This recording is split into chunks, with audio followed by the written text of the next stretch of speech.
Bienvenidos nuevamente. El tema de hoy va a ser el desarrollo de la tanatología. Ya en los temas anteriores ya vimos qué significa la tanatología, ya hablamos un poco de lo que es el miedo a la muerte.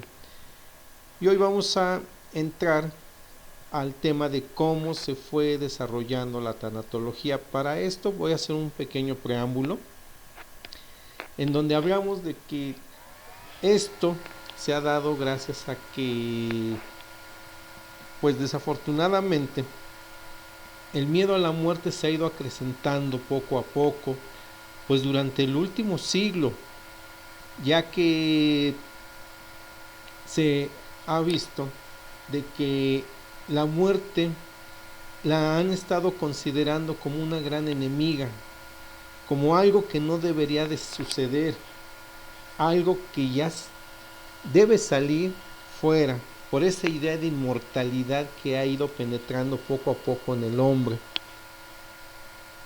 La huye el médico, la huyen los familiares, sin saber que no es un final, sino solo es un principio. Y poco a poco la han ido desterrando, aunque todos sabemos que vamos a morir algún día, pero fíjense, nadie lo cree. La muerte es inevitable, ineludible y universal. Todo cuanto existe está condenado a morir y desaparecer. Actualmente, cada día hay más individuos convencidos de que algún día la ciencia logrará prolongar la vida hasta límites insospechados e impedirá la vejez invalidante. Más bien, yo creo que el último tributo que le debemos a la vida es una muerte digna, sin tristeza, ni amargura, ni lamentándose, ni teniendo temor. Hay que morir con libertad, sin aferrarse a la vida. Hay que quedarse dormido, dejándose llevar por la corriente, fluir y trascender. Y déjenme decirles que pues todos mueren, pero no todos viven. En la diapositiva 1 que están ustedes viendo, hay una frase que dice que la muerte es un proceso de tránsito y un descanso, un amanecer y un anochecer, una despedida y un encuentro, una realización y una promesa, una partida y una llegada. Con esto, lo que quiero es que comprendamos de que solo es una fase más de nuestro existir. No es nada que no debemos de considerar.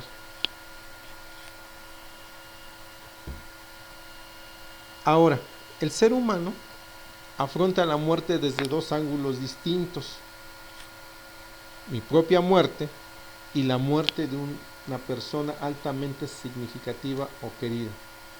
Entonces, con esto lo que estamos mencionando es que cada ser humano percibe a la muerte según su propia experiencia y se enfrenta solo a este hecho. Carlos A. Escobar nos menciona: ante la escena de morir, el hombre se obsesiona de tal manera que la idea de la muerte se apodera de su ser independientemente de su voluntad. Ernest Becker nos dice: la idea de la muerte se convierte en motivo de toda actividad humana. Imagínense, el hombre derrocha su vida, su tiempo, como si nunca se fuera a acabar. Vive ocultándose a él mismo, que debe de estar cumpliendo con una tarea que ha sido señalada, y que es el de crecer, el de aprender, el de obtener sabiduría para pasar por este plano. Quiere matar a la muerte, ¿sí? Así como lo escuchan, evitando la trascendencia, ya que tiene esa idea de eternidad. Pero bueno, entonces entramos en la diapositiva, donde vemos que nos menciona la tanatología hasta finales de los 70. Para esto me gustaría hacer un pequeño preámbulo de lo que es la tanatología. En 1901, Elías Metchnikoff acuñó este término. En 1908, él ganó un premio Nobel en la teoría fagocitosis y la tanatología pues la ubicó en la rama forense. En 1930, los avances médicos confinan la muerte a los hospitales. Y en 1950 se generalizó más este hecho, ya que ahora las personas, al tener más acceso a los hospitales, pues ahí era donde refugiaban a los que iban a morir. En 1960, un estudio hecho en Inglaterra nos muestra que la presencia de familias durante la muerte de un familiar se muestra solo en 1 de cada 4 casos. En los 70, los psiquiatras Eisler y Kubler-Ross dieron a la tanatología otro enfoque. La doctora Kubler-Ross, al darse cuenta de los fenómenos psicológicos en la fase terminal, en la agonía y la muerte, define a la tanatología como una instancia de atención a los moribundos. Y fíjense aquí lo interesante, ya que ella hace sentir a los agonizantes que son miembros útiles y valiosos para la sociedad. Vuelca la atención exclusiva al paciente en fase terminal, todavía en ese entonces. Inclusive, pues ella es la fundadora de clínicas y hospices para tal fin. Pero en ese momento la tanatología solo le compete a los médicos. Eso es lo que ella define. La tanatología de la doctora Kubler-Ross se centra en 5 etapas. Estas tienen un enfoque humanista sin desligarse por completo de la teoría psicoanalítica. Y bueno, rápidamente vamos a mencionar estas 5 etapas. La primera es la negación y aislamiento. Y en esta, ella lo define así porque ve que las personas, al conocer el diagnóstico, la primera reacción es la de negar. Y yo creo que hasta el día de hoy, cuántas veces no vemos, o no, a lo mejor nos ha tocado vivir de cerca, cuando le dan la noticia a alguien de una enfermedad muy avanzada y que incluso lo va a llevar a su trascendencia o muerte. ¿Y qué es lo primero que dice? No, yo no. Eso no puede ser cierto. ¿Por qué a mí? No, está equivocado el diagnóstico. Voy a buscar una segunda, una tercera, una cuarta opinión. Y se niegan completamente. Entendemos que la negación es un mecanismo de defensa y que lo que se busca es que más adelante sea sustituida por la aceptación.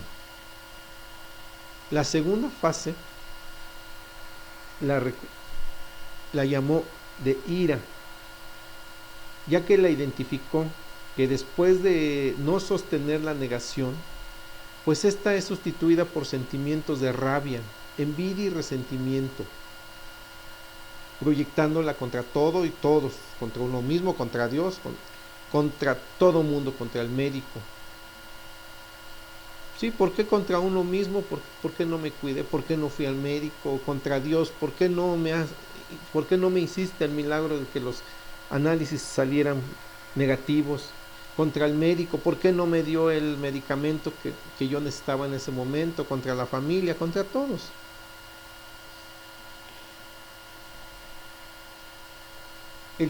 La siguiente fase identificada es de pacto, y este se hace en un intento por posponer los hechos. Se hace una negociación, así como lo dice la palabra, es un pacto, que incluye un premio. Si yo hago esto, tú me puedes dar más vida. Un plazo también puede estar incluido. Es que quiero más tiempo. Si tú me permites que yo vea a mi hijo que va a salir de la escuela, yo te prometo que tomaré la decisión que tú quieras y entonces estaré en tus manos. Una promesa, no, pues yo me comprometo a portarme bien, yo me comprometo a tomar las medicinas, yo me comprometo a cambiar. Generalmente este pacto las personas lo hacen con Dios, con el doctor, y normalmente al término de ese pacto, las personas a veces solicitan otro y otro, hasta que ya no haya posibilidad por el marcado deterioro del enfermo, a lo cual se presentan pseudosentimientos de abandono, soledad. Y aquí es donde viene la cuarta fase, que es la de depresión. Al agotarse el sentido de negociación, cuando ya no hay más aplazamientos, todo será sustituido por una sensación de pérdida, y es donde la persona pues llega a encerrarse, llega a aislarse, no quiere saber nada de nadie y entra en una tristeza absoluta, se pasa todo el día llorando, se pasa todo el día intentando dormir encerrado. Ahora, puede haber una depresión reactiva, que es el resultado de pérdidas que ya sucedieron, o una depresión anticipatoria, que son las pérdidas que ya veo venir. Esta etapa se conoce también como tristeza. Y la quinta fase y última, si el paciente ha tenido tiempo y se le ha ayudado a pesar de las fases anteriores, llega a una fase en que su destino no le deprime ni le enoja. Y ahora lo que necesita es la ayuda de la familia, ya que el moribundo se encuentra en completa paz y lo demás comienza a perder interés. Al buscar que el paciente acepte su muerte, nos encontramos con aquellos que luchan hasta el final, nos dice la doctora Kubler-Ross, y por lo tanto no pueden llegar a la aceptación con paz y dignidad. Y en esa época, tal como lo narra en sus libros la doctora Kubler-Ross, los pacientes son confinados a cuartos oscuros, alejados de todos. Esas son las 5 fases de los duelos. Ahora, en la siguiente diapositiva, pues vemos la tanatología ahora hasta finales del siglo XX, en donde ya vemos que otras ciencias interactúan ya con la tanatología, como en el caso de la psicología, en donde el tratamiento al duelo y sus herramientas para poder comprenderlo son utilizadas. Otra, también el trabajo social, ya que apoya a liberar al paciente y a su familia de los trámites administrativos en los procesos que transitarán en el flujo de información y su procesamiento. La enfermería, apoyando al entorno y cuidados en los que se ve envuelto el paciente.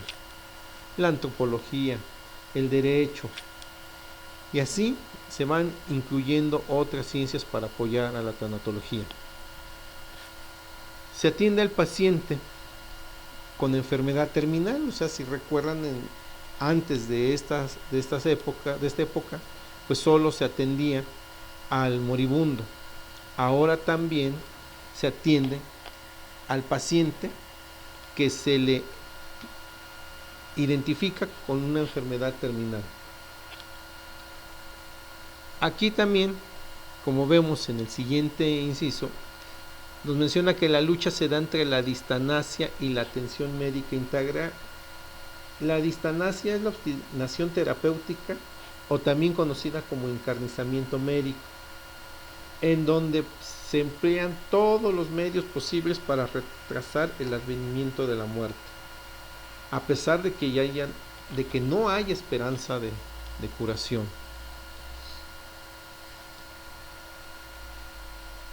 Y bueno, entonces se da esta lucha entre esta distanasia, que ya la hemos definido, y la atención médica integral, ya que el objetivo es que el paciente tenga un buen morir, una muerte con dignidad. También en esta época, la familia toma las decisiones más importantes respecto del diagnóstico, pronóstico y tratamiento. Como ustedes recordarán anteriormente, se mencionaba que solo los médicos participaban en las decisiones que se tomaban con respecto al enfermo terminal o al agonizante. Ahora, ya a finales del siglo XX, también se le da su papel a la familia. En la siguiente diapositiva ya entramos a lo que es la tanatología del siglo XXI, donde entra ya el desarrollo de nuevas especialidades como la psico-oncología, de los pacientes con cáncer. Ya hablamos de la terapia de duelo y se ven otros aspectos como la sexualidad del paciente crónico terminal. Y fíjense, también varias enfermedades dejan de ser terminales para convertirse en crónicas, lo que da lugar a un nuevo paciente. Entonces ya la tanatología, como estamos viendo, no solo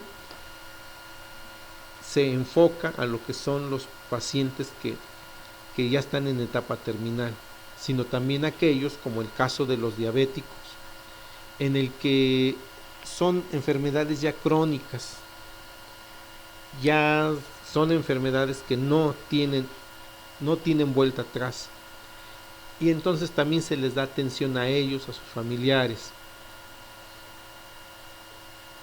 Sí, porque en estos casos la expectativa de vida en estos pacientes es de varios años. Ahora el paciente también conoce su diagnóstico y pronóstico y toma las decisiones respecto de su tratamiento,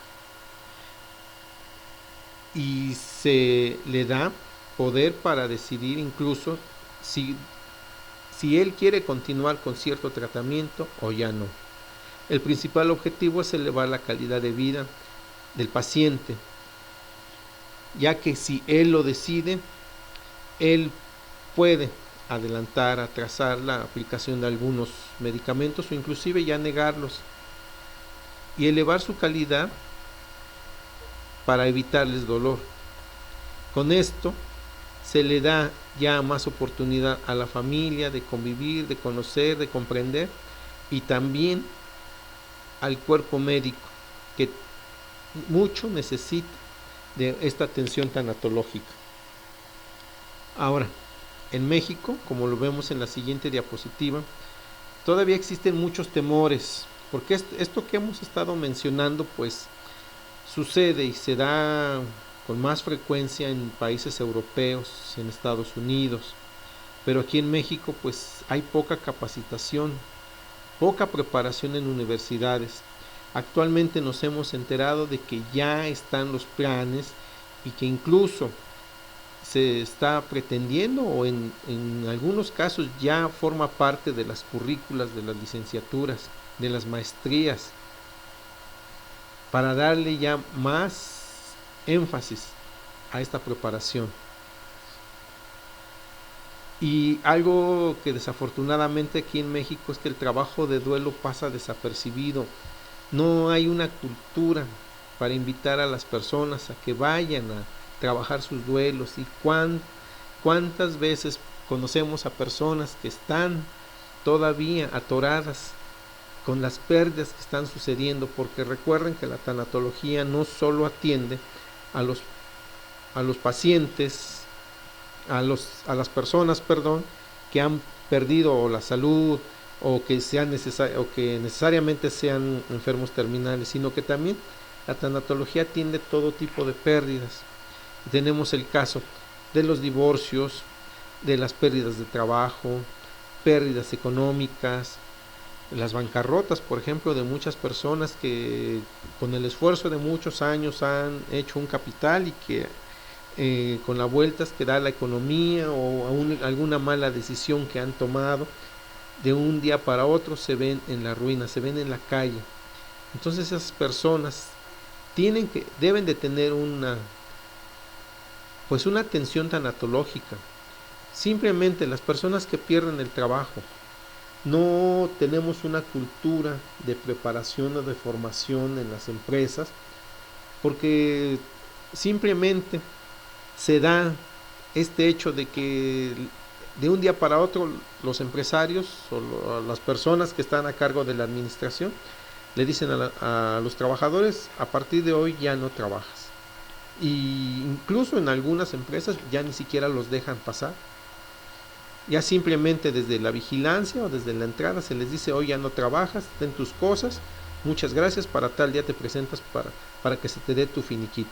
Eso sí, legalmente todavía pueden ampararse, si no, ni eso.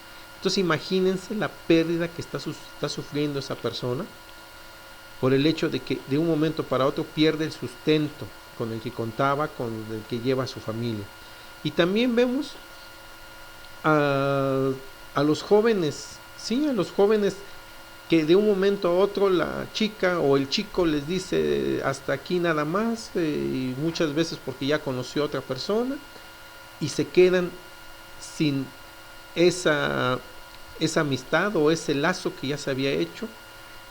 Y incluso hemos conocido o hemos sabido aquí en las noticias o en los comentarios de los vecinos de los muchachos que se han suicidado porque no pudieron afrontar esa pérdida, que en ese momento es algo muy grande para ellos, tiene mucho valor, y por lo tanto no pudieron sobrepasar esa pérdida, no pudieron darle otro significado y prefirieron quitarse la vida.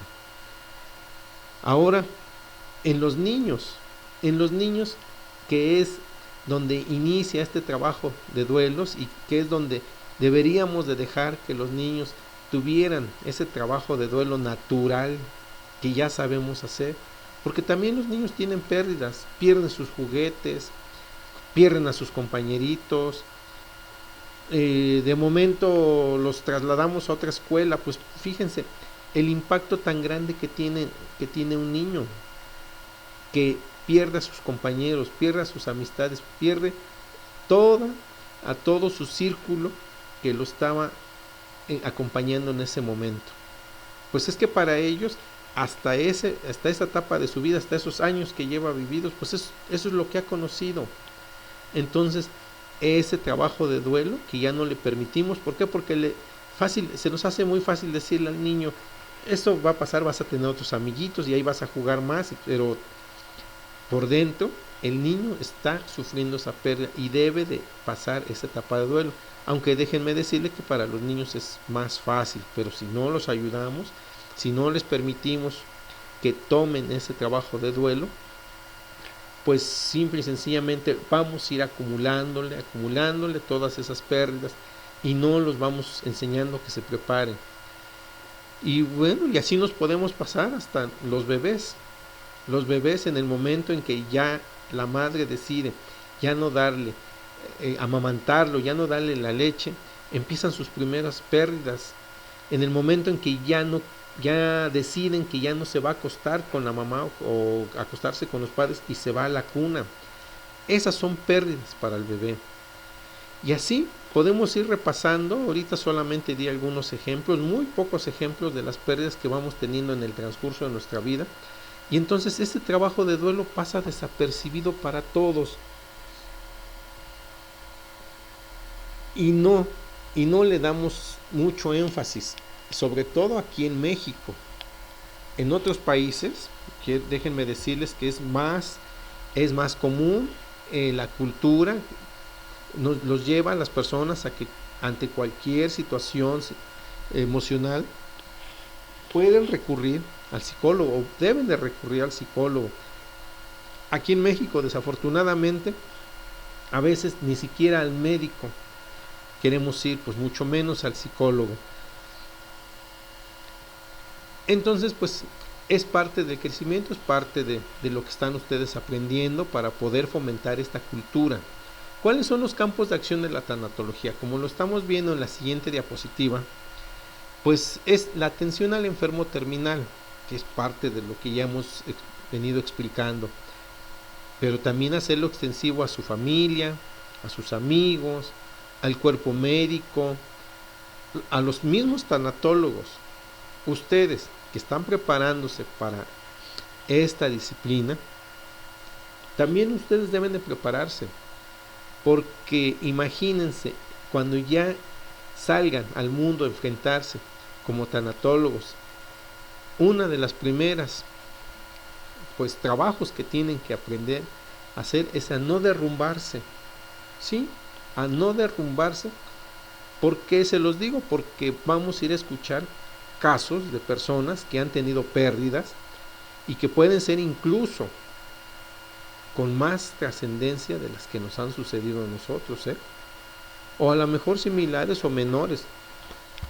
Aquí lo importante de esto es que nosotros debemos de prepararnos, debemos de trabajar con nuestras pérdidas, debemos de trabajar para salir, para poder cerrar esos ciclos, porque en cualquier momento, si ustedes van sin cerrar sus ciclos y atender a las personas a las cuales les van a ofrecer sus servicios tanatológicos, y cuando la persona diga, un ejemplo, es que vengo a verlo porque acabo de perder a mi bebé y tuvo una muerte horrible, y ustedes, si no han trabajado duelos, y por allá algunos que puedan tener casos en los cuales tuvieron muy de cerca, o les pasó a ustedes mismos la pérdida de un bebé, de un padre, de una madre, de una mascota, en ese momento, si ustedes no han trabajado esos duelos, si no han cerrado esos ciclos, se activan. Y entonces, pues imagínense, ¿no?, la escena, el tanatólogo pensando en lo que le está doliendo y ya no, ni siquiera le pone atención al paciente, termina derrumbándose, termina llorando. Entonces pues ya no sabemos ahora quién está atendiendo aquí. Entonces esto es muy importante, que atiéndanse ustedes como tanatólogos, y vamos a tener oportunidad de poderlos escuchar, de que ustedes practiquen para poder salir de estos duelos que tienen pendientes. ¿Cuáles son los otros campos de acción de la tanatología? Pues atención y educación a las personas en cualquier ámbito. Lo que les mencionaba hace un momento, en el trabajo, cuánta falta hace que las personas de recursos humanos o la que ellos designen en la empresa, pues aprender a tener esa comprensión de los duelos, ese sentido tanatológico de lo que va a causar esa pérdida de la separación de una persona de su trabajo. Tener una acción inmediata y una acción correctiva para hablar en el lenguaje de la empresa, para que llegado el momento en que se le va a notificar a una persona que ya no va a ser necesario, ya va a dejar de prestar sus servicios, pues apoyarla para que no lancemos a la calle una persona totalmente destruida, derrumbada. Entonces prepararlos. En la escuela suena increíble, pero ¿cuántas veces entre los compañeritos o los compañeros ya de los jóvenes o de los alumnos que están asistiendo, pues llega a fallecer, a trascender uno, o simplemente avisa que se van a cambiar sus papás de estado, de país, y se va? Entonces todas esas relaciones quedan truncadas, y entonces hay que hacer un trabajo tanatológico con ellos. Llega un maestro nuevo, se llega a ir el otro, o llega a fallecer, a trascender un maestro. Todo eso impacta de manera significativa a todos los que lo rodean, compañeros, alumnos, directivos, administrativos. Entonces eso es a nivel escolar. Ahora, no se diga de las personas que están atendiendo en hospitales, que están trabajando como patrulleros, como personal de emergencias, bomberos. Todas estas personas necesitan educación, atención, trabajo con sus duelos. Y así podemos ir mencionando todos los ámbitos en los que ustedes se quieran imaginar. En la casa, o sea, para no ir tan lejos, ¿cuántos duelos hay en la casa? Y pues este campo de acción pues también de la tanatología va hacia la elaboración de procesos de duelo por una pérdida significativa o propia.